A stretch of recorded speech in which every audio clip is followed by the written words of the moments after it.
한마디 더요. 사랑합니다. 축복합니다. 자, 여러분 오후 예배 시간에는 계속해서 웨스트민스터 소요리 문답 강해를 하고 있는데요. 자, 오늘 10번째 시간으로 지금까지 16문까지 공부를 했습니다. 그래서 우리 다음 슬라이드 보여주실래요? 네, 한 번 더 눌러주십시오. 예, 쭉쭉쭉 눌러주세요. 예. 자, 1문부터 3문까지는 교리의 서론의 내용이었고요. 4문을 시작으로 본격적인 교리적 내용을 시작했습니다. 그래서 소요리 문답 3문부터 12문까지가 신론의 내용으로 하나님에 관하여 우리 함께 공부를 했죠. 하나님께서 어떤 분이시고 하나님께서 어떤 사역을 하셨는지 우리가 함께 살펴보았습니다. 그래서 지난 시간부터 13문을 시작으로 인간론을 시작을 했는데요. 자, 인간론은 13문부터 20문까지 내용으로 우리는 한관선 전사님이 설명한 이 13문을 통해 우리의 첫 부모가 창조되었던 상태 속에 계속하여 머물지 않고 자유의지를 사용해 타락했음을 살펴보면서 13문, 15문을 통해 타락의 원인은 이 죄에 대하여 살펴보았고요. 그리고 제 16문을 통해 온 인류가 아담의 첫 범죄와 함께 타락했음을 살펴보았습니다. 자, 이어서 오늘 내용 17문부터 19문까지의 내용은 그 타락이 원죄와 실제로 범하는 죄를 특징으로 하는 죄의 비참한 상태로 몰아갔음을 밝힙니다. 그래서 오늘 공부할 내용을 구체적으로 나타나면 여러분이 보시는 대로 자, 그래서 제 17문은 창조된 상태에서 타락이 이제 18문 자, 인류를 죄와 그리고 19문 비참한 상태로 몰아간다는 사실을 우리에게 알려줍니다. 그래서 18문은 타락이 몰고 온 죄가 무엇인지 대하여 말하고요. 그것은 아담의 죄책, 그러니까 죄에 대한 책임이죠. 죄값을 말하는 것입니다. 그래서 원의의 상실, 그리고 전에 있던 속성의 부패, 실제 범죄, 그리고 제 19문은 이러한 타락이 몰고 온 죄의 비참함이 무엇인지에 대해서 설명을 합니다. 자, 그렇다면 먼저 17문 질문을 제가 하겠습니다.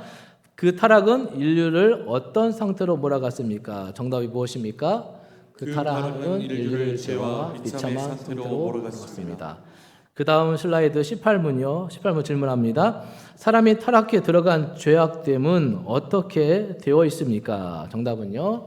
사람이 타락해 들어간 상태의 죄악됨은 아담의 첫 범죄의 죄책, 원의의 상실, 그의 전 속성에부터 해 있는데 보통 원죄라고 불리우고 이 원죄로부터 나오는 모든 실제 범죄들이 있습니다. 자, 다음 슬라이드 넘겨주시고요.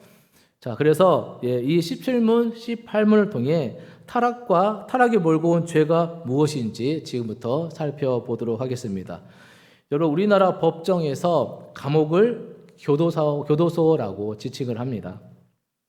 자, 일제강점기부터 사용되었던 형무소, 서대문 형무소라고 하고 여러 가지 형무소라는 표현이 있었죠. 이 형무소라는 단어를 법 개정을 통해 1961년 12월 5일부터 형무소를 교도소로 바꿔 불렀다고 합니다. 형무소는 주어진 형기를 치러낸다는 의미가 강하다면 교도소는 교정과 교화의 의미를 강조합니다.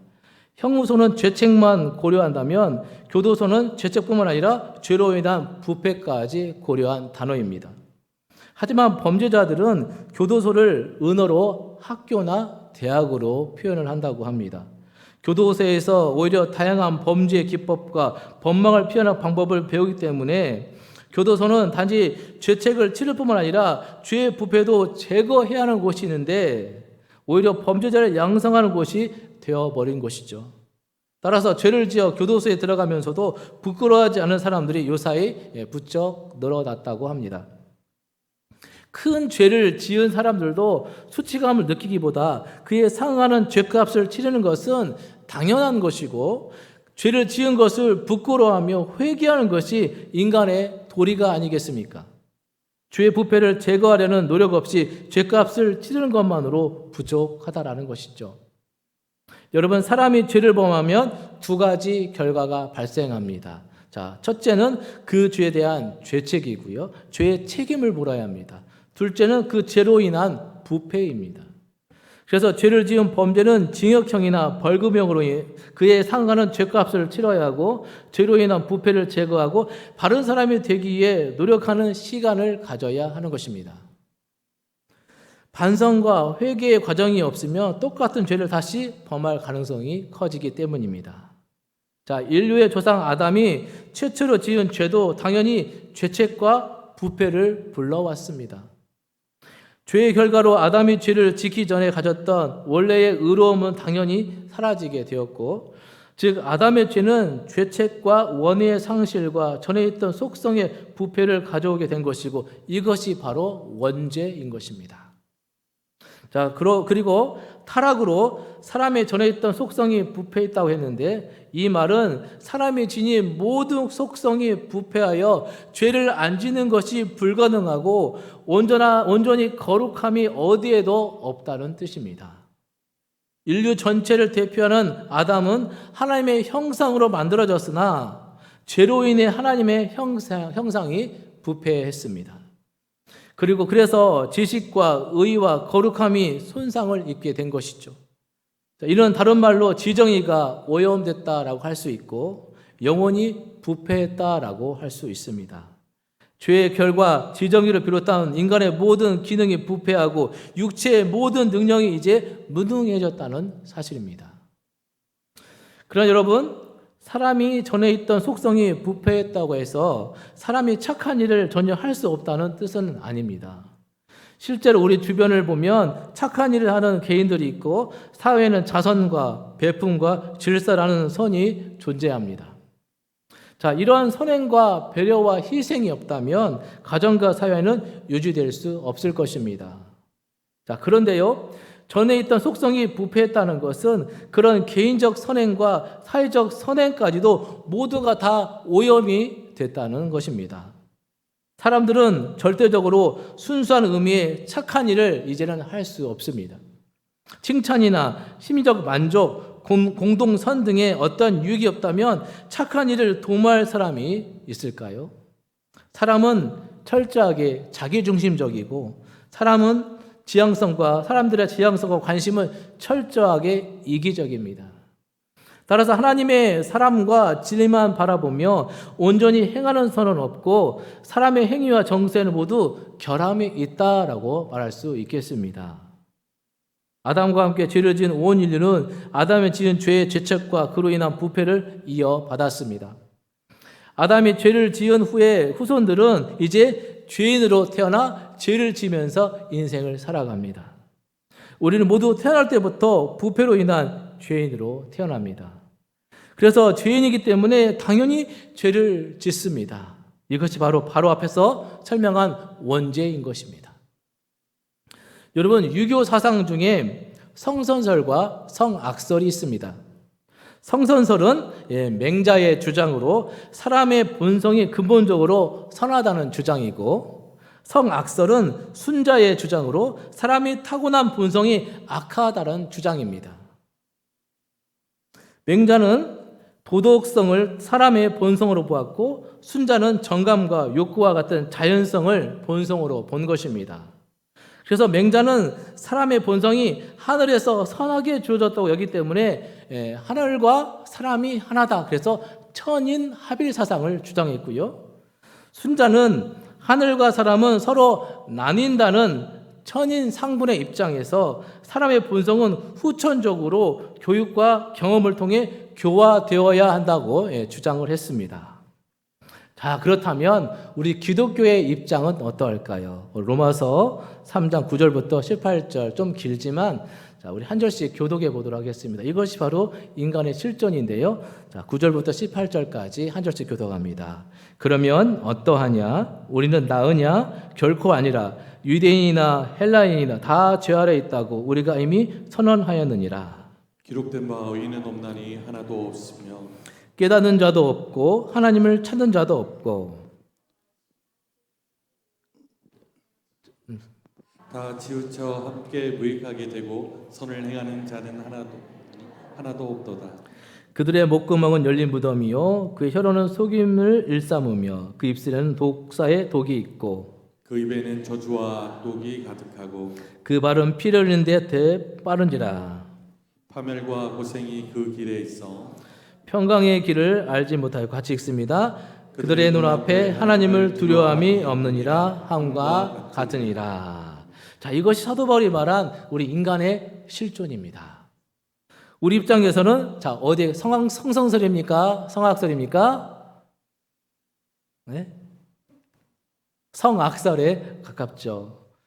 자, 성경은 아담 이후에 모든 사람이 아예 죄인으로 태어나기 때문에 죄를 짓는 것을 피할 수 없다라고 설명합니다. 우리는 태어나면서부터 죄인으로 태어나는 것입니다.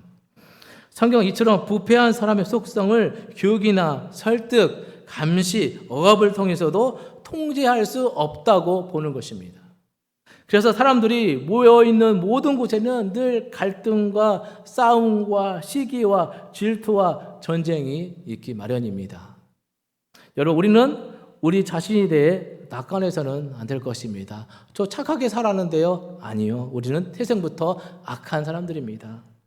사람은 통제되지 않으면 언제든 마음속에 죄성이 언어와 행동으로 튀어나온다는 사실을 우리는 인정해야 할 것입니다. 그래서 자신을 견제와 통제에 노출할 필요가 있습니다. 그리고 타인도 믿어서는 안 될 것입니다. 우리가 힘들 때마다 사람을 의지하여서 좀 말로 막 같이 막 하면 후련하다고 생각하십니까? 우리 결코 사람을 의지해서는 안 됩니다. 너도 죄인, 나도 죄인, 우리 모두는 다 죄인입니다. 그러니까 사람을 의지해서는 안 된다는 것이죠. 오직 누구만 의지하겠습니까? 하나님만을 의지하시는 여러분이 되시길 축복합니다. 여러분, 우리 누구든지 우리는 다 부패한 속성을 가졌음을, 우리는 죄인임을 인정해야 하는 것입니다. 우리 신앙생활의 첫걸음, 우리가 죄인임을 고백해야 한다는 것이죠. 오늘 우리는 자신의 실존과 부족함을 직면하고 수용하되 우리 안에 역사하시는 성령 하나님의 도우심을 구하며 더욱더 성화하기 위하여서 노력을 감당해야 한다는 것입니다. 그리고 잘못을 저지른 타인에 대해서도 사랑하는 마음으로 주목하고 지켜보고 지속되는 악함과 약함에 대해서 오래 참아주고 진리로 권면할 줄 아는 영함의 공동체가 되시기를 주님의 이름으로 축복합니다. 자, 이제 19문으로 다음 슬라이드 보여주세요. 19문 질문하겠습니다. 사람이 타락해 들어간 상태의 비참함은 무엇입니까? 자신들의 타락으로 하나님과의 교제를 잃어버린 모든 인류는 하나님의 진노와 저주 아래 있고 그래서 이 생까지 모든 비참함과 죽음 자체와 그리고 영원한 지옥의 고통을 받게 되었습니다. 그렇습니다. 그 다음 슬라이드 보여주세요. 자, 여기 보시면 18문에서는 타락함으로 인한 죄에 대해서 우리가 살펴보았습니다. 자, 이제 19문에서는 이 타락이 인류에게 가져온 비참함에 대해서 설명합니다. 그래서 하나님의 진노와 저주, 모든 비참함과 죽음, 영원한 지옥의 고통에 대해서 설명을 합니다. 여러분, 자, 우리 창세기를 보면 금지된 열매를 따먹은 아담과 하와는 눈이 밝아져 자신들이 벗은 줄 알고 무화과 나무 잎을 엮어서 자신들의 몸을 가렸습니다.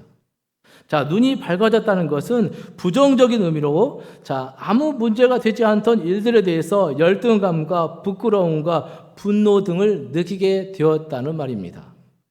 아담과 하와는 자신들의 벗은 상태에 대해서 처음에는 전혀 문제를 느끼지 못했습니다.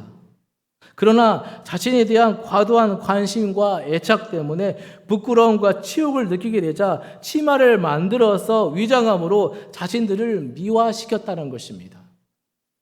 자, 눈이 밝아진 아담과 하와는 동산에 거니시는 여호와 하나님의 소리를 들었을 때 하나님 안녕하세요 라고 반갑게 맞이하는 것이 아니라 어떻게 했습니까? 이제는 하나님의 낯을 피하여 동산나무에 숨게 되었습니다.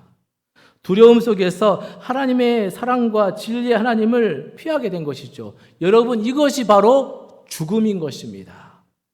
죽음은 본래 의미는 하나님과의 관계가 끊어진 것으로서 우리가 알고 있는 육체의 죽음은 그에 따라 얼마 후에 나타나는 결과라는 것입니다. 자, 영적으로 죽은 인간은 육체적으로 몇십 년 살다가 영원한 죽음에 이르게 되는 것입니다. 자, 이런 포도나무에서 잘린 가지가 과실을 맺지 못하고 겨우 며칠 싱싱함을 유지하다가 말라 죽는 것과 같다라는 것이죠. 사실 아담과 하와에게 육체적 죽음이 즉시 나타났어도 이상하지 않을 것입니다. 선악을 알게 한 나무 너희가 먹으면 반드시 죽을 거야 라는 것을 이들은 지키지 못했죠. 그렇기 때문에 하나님께서 이들을 바로 죽이셔서도 우리가 할 말이 없습니다. 그러나 하지만 은혜가 풍성하신 하나님은 그들을 즉각 죽이지 않으시고 구원의 일을 시작하며 그들에게 수명을 얼마가 연장해 주셨습니다. 따라서 인간이 이 짧은 수명을 가지고 천년 만년 살 것이냐 교만하게 인생을 살아서는 안 된다는 것입니다. 여러분, 하나님과 교제를 잃어버린 인류는 서로 간의 교제도 잊어버렸고 이제 서로에게 소외를 당합니다. 하나님이 아담에게 금지된 열매를 먹었느냐라고 물으셨을 때 여러분, 아담은 어떻게 대답을 했죠? 우리 창세기 3장 11절 12절 말씀 같이 읽도록하겠습니다. 시작. 이르시되 누가 너의 벗었음을 내게 알게 하였느냐? 내가 내게 먹지 말라 명한 그 나무 열매를 내가 먹었느냐?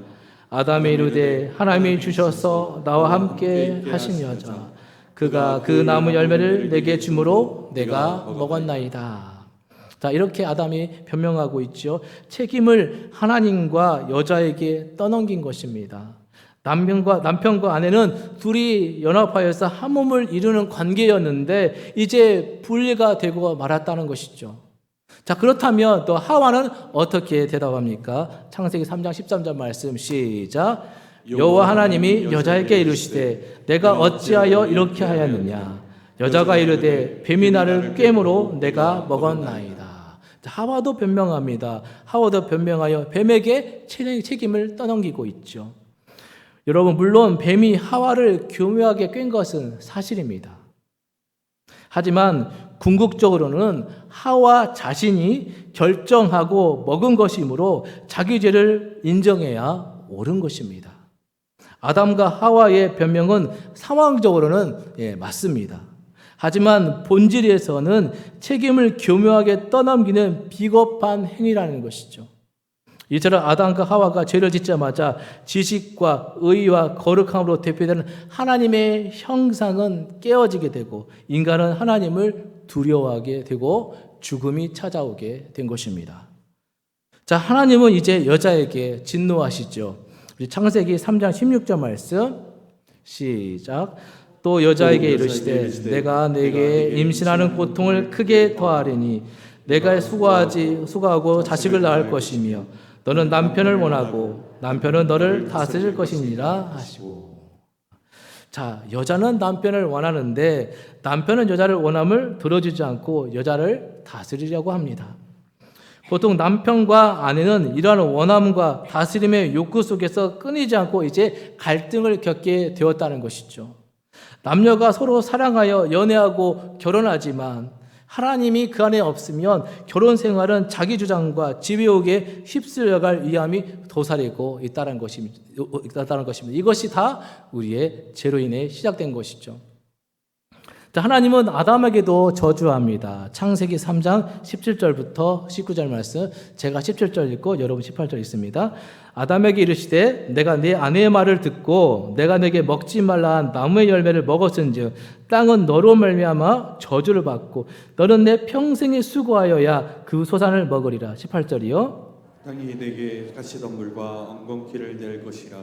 내가 먹을 것은 밭의 채소인즉. 19절 같이 읽습니다. 내가 흙으로 돌아갈 때까지 얼굴에 땀을 흘려야 먹을 것을 먹으리니 내가 그것에서 취함을 입었음이라. 너는 흙이니 흙으로 돌아갈 것이니라 하시니라. 자, 아담의 잘못으로 땅도 함께 저주를 받았습니다. 그리고 인간의 노동은 이제 생계를 위한 고난이 되었다는 것이죠. 아무리 과학과 산업과 제도가 발달해도 사람은 이마에서 땀을 흘려야 먹고 살 수 있게 되었습니다. 사람이 하는 모든 일에는 이제 가시덤불과 엉겅퀴가 존재해서 순전한 화합과 순전한 성장을 가로막게 되었습니다. 그 결과로 모든 일에는 부작용과 의도치 않은 부산물이 생기기 마련이고 어딜 가나 서로 맞지 않는 사람이 한두 명 생기게 마련이죠. 자, 그리고 여러분, 사람의 불행은 저주에서 끝나지 않고 이제 에덴 동산에서 쫓겨나는 상황에 이르게 됩니다. 따라서 사람은 스스로 동산을 만들어 자기 힘으로 이제 삶을 꾸려 나가야 했다는 것이죠. 자신들의 선택에 따라 하나님과 같이 되어 선악을 분별하여 자기만의 에덴 동산을 만들어야 했던 것입니다. 그런데 고향에서 쫓겨난 이들에게 또 어떤 일이 발생합니까? 자, 이제 아담과 하와가 낳은 아들 가인은 자기 동생 아벨을 쳐 죽였습니다.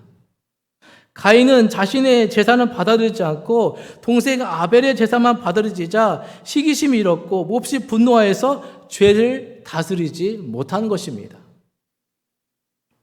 이런 끔찍한 사건을 마주한 아담과 하와의 심정은 어땠을까요? 여러분은 이 부분을 읽으면서 한번 고민해 보셨습니까? 가인이 동생을 쳐 죽였을 때 그 부모 아담과 하와는 어떤 마음이었을까? 자, 부모된 여러분들은 어떤 마음이었겠습니까? 이들은 금지된 열매를 먹으면 반드시 죽으리라라는 이 하나님의 말씀을 상기하면서 자신들의 죄로 인해 자식 간의 살인이 벌어졌음을 깨닫고 안타까워하면서 전율했을 것입니다. 오늘날 인류의 수많은 전쟁의 씨는 이미 가인이 아벨을 살인하는 데에서 발화가 되었다 해도 과언이 아닐 것입니다. 자, 가인은 이제 여호와를 떠나 에덴 동쪽 놋 땅에 거주합니다. 자, 고향을 떠난 가인의 후예들은 이제 에덴이 아니라 그 동쪽에 거주하며 나름 에덴과 같은 멋진 고향을 만들어 보려고 몸부림을 칩니다. 그래서 그들은 가축을 치는 일과 수금이나 퉁소를 잡는 일, 구리와 쇠로 여러 가지 기구를 만드는 일을 했습니다. 그들은 나름의 문명을 발전시켰지만 거기에는 하나님의 사랑과 진리가 없었습니다. 그래서 어떻게 되었습니까? 창세기 4장 23절 24절 같이 읽습니다. 시작. 라멕이 아내들에게 이르되 아다와 실라여 내 목소리를 들으라. 라멕의 아들들이여 내 말을 들으라. 나의 상처로 말미암아 내가 사람을 죽였고 나의 상함으로 말미암아 소년을 죽였도다. 가인을 위하여는 벌이 7배일진데 라멕을 위하여는 벌이 77배에 이르다 하였더라. 자, 계속해서 악행이 또 이어져 가고 있죠. 동서고금을 막론하고 인간의 모나라고 하는 것은 사물의 부질에 대한 사랑이 아니라 본향으로 돌아가지 못하는 자들이 겪는 외로움과 소외와 갈망으로 인한 몸부림을 치게 되었다는 것입니다. 사람은 이런저런 시도를 해도 원래 에덴 동산의 동쪽에 거할 뿐입니다. 자, 이것이 하나님의 진노와 저주 아래에서 죄를 지은 사람이 겪어야 하는 인생의 모든 비참함이고 죽음 자체라는 것입니다. 여러분, 창세기는 이처럼 인류 역사 초기의 죄악과 하나님의 다스림에 대한 기록을 계속해서 이어져 갑니다. 자, 하나님은 아담과 하와에게 아벨 대신에 이제 셋이라는 또 아들을 주셨습니다. 자, 그래서 셋은 에노스를 낳고 자, 이제 에노스 때 사람들은 비로소 여호와의 이름을 불렀다라고 기록하죠. 하지만 이 셋의 계열도 시간이 지나자 하나님의 사랑과 진리에서 멀어져 가면서 이제 가인의 후예들과 다를 바 없는 또 죄악의 삶을 살아가는 것을 보게 됩니다. 자, 따라서 창세기 6장을 보면 하나님은 결국 사람의 죄악이 세상에 가득함과 그가 마음으로 생각한 모든 계획이 항상 악할 뿐임을 보시고 땅 위에 사람을 지었음을 한탄하시죠. 그리고 홍수를 통해 노아의 노예 가족 8명을 제외하고 모든 사람을 지면에서 쓸어버립니다. 이때 사람을 위하여 만들어진 기는 것과 공중의 새까지 모두 죽게 됩니다. 여러분, 우리 또 한 번 고민해 볼 것은 무엇입니까? 홍수 후에 방주에서 나온 노아의 가족들, 자, 대홍수로 죽어버린 수많은 사체들을 보았을 때, 자, 이들의 마음은 어떠했을까요? 여러분, 또 이 부분을 읽으면서 여러분 고민을 해 보셨습니까? 8명의 노아의 가족이 밖으로 나왔을 때 수많은 사람들이 죽어 있는 모습들, 어떤 생각을 했을까요? 자, 그렇다면, 자, 여러분, 노아의 8명의 식구로 이루어진 사회는 어떠했습니까? 노아는 포도주를 마시고 취해서 장막에서 벌거벗은 채로 누워 있었습니다. 노아의 둘째 아들 함은 이를 보고 아버지를 업심여겼죠. 술이 깬 노아는 함에 대하여 진노하며 그의 후예들을 저주했습니다. 그리고 노아의 세 아들을 통해 온 인류가 땅에 퍼져갔을 때 이제 창세기 11장에서 그들은 바벨탑을 쌓아서 흩어짐을 면하려고 했습니다. 아담과 하와가 그랬듯이 자신들이 하나님이 되어 제 속에 옳은 대로 삶을 꾸리고 하나님 이름 대신에 자신들의 이름을 내려고 바벨탑을 쌓아 올리기 시작합니다.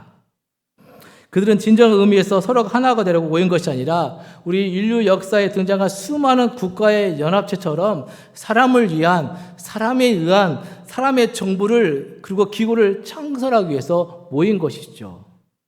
그때 하나님은 언어를 혼잡하게 하여 사람을 온 지면에서 흩어버리셨습니다. 사람들의 죄가 극단으로 치닫지 않도록 죄의 속도를 늦추시는 또 하나님의 자비로운 모습인 것이죠. 하나님은 바벨탑을 쌓은 사람들의 죄악을 보셨지만 노아의 홍수 때처럼 쓸어버리지는 않으셨습니다. 그 대신 창세기 12장 하나님은 믿음의 조상 아브라함을 택하셨습니다. 우리 창세기 12장 2절 말씀 시작. 내가 너로 큰 민족을 이루고 내게 복을 주어 내 이름을 창대하게 하리니 너는 복이 될지라. 아멘. 자, 여러분, 하나님은 아브라함에게 큰 민족을 이루라라고 말씀하지 않으셨습니다. 아브라함이 자신의 이름을 창대하게 하는 것이 아니라 하나님이 창대하게 하셔서 하나님이 복을 주셨다는 것이죠. 아브라함이 스스로 복이 되는 것이 아니라 하나님이 그를 통해서 복을 주셨습니다. 이처럼 하나님은 진노와 저주 아래 있는 인간에게 끊임없이 새로운 기회를 계속 주셨습니다. 형에게 죽은 아벨 대신에 셋을 주셨고 노아의 홍수 때는 노아의 8명의 식구들을 살려주셨으며 아브라함을 택하셔서 믿음으로 하나님의 자녀가 되는 길을 열어주셨습니다. 그리고 아브라함과 언약은 다윗에게 이르게 되고 또 다윗의 자손을 통해 예수 그리스도를 낳게 하심으로 인류를 구원하여 주셨습니다. 그래서 인류는 이제 죄로 인한 비참함에도 불구하고 지금까지 살아남을 수 있었습니다. 모든 것이 하나님의 은혜인 줄 믿으시기 바랍니다. 자, 그렇다면 여러분, 죽음 이후에는 어떻게 되는 것일까요? 성경은 죽음으로 끝이 아니다라고 말합니다. 죽음 이후 영원한 심판이 있고 그에 따른 또 영원한 지옥의 고통이 기다리고 있습니다. 한마디로 죄에 빠진 사람은 살아서 모든 비참을, 이 세계에서 모든 비참함을 보게 되는 것이고 이제 죽어서까지도 영원한 지옥의 비참함을 보게 된다는 것입니다. 죄악된 사람에게는 빠져나갈 구멍이나 희망이 없습니다. 이것이 아담과 타락이 가져온 비참함의 처절한 모습이라는 것입니다. 자, 그러나 하나님은 우리에게 새 희망을 주셨습니다. 그것이 바로 사랑하는 아들을 우리의 죄를 위해 저주의 십자가의 희생제물로 내어 놓으신 것입니다. 죄로 인해 저주를 받아 십자가에 죽어야 할 우리를 위해 하나님의 아들이 십자가에 오르신 것입니다. 이제 십자가에서 피 흘린 예수님을 믿는 자는 진노와 저주의 형벌에서 구원을 얻게 된 줄 믿습니다. 여러분, 하나님을 모르고 자신이 죄인인 줄 모르는 비참한 인간들은 자신들이 만들어 놓은 문명을 통하여서 만족하고 행복을 찾으려고 합니다. 그러나 어떻습니까? 그 끝은 죽음이며 영원한 지옥이라는 것입니다. 이 땅에서 마냥 행복할 줄 알지만 그들의 삶은 비참한 것이고 그들이 죽어서도 가는 곳이 어디입니까? 영원한 지옥이라는 것이죠. 그러나 사망 권세를 이기고 부활하심으로 승리하신 예수님을 영접하고 믿는 자들은 영원한 천국에서 그분과 영원한 삶을 살게 되는 줄 믿으시기 바랍니다. 이것이 믿는 자의 참된 행복임을 여러분 분명히 기억하시고 오늘 여러분들은 예수님으로 만족하며 예수님으로 행복한 삶을 살아가시는 은혜가 있으시기를 주님의 이름으로 간절히 축원합니다. 기도하시겠습니다.